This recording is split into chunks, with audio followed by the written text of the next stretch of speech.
விருதுநகர் சாத்தூர் பகுதியில் கோயில் திருவிழாவில் ஆடல் பாடல் நிகழ்ச்சி நடத்த சென்னை உயர்நீதிமன்ற மதுரை கிளை நிபந்தனையுடன் அனுமதி வழங்கியுள்ளது.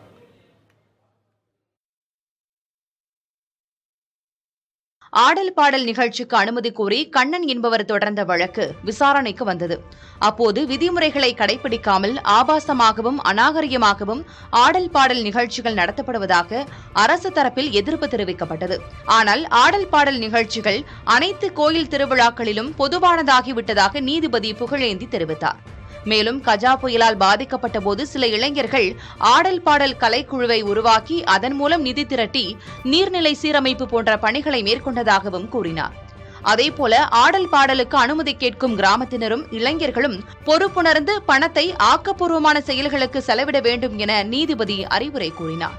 நீதிமன்றம் ஏற்கனவே வகுத்துள்ள நிபந்தனைகளுடன் ஆடல் பாடல் நிகழ்ச்சியை நடத்தவும் நீதிபதி அனுமதி வழங்கி உத்தரவிட்டார்.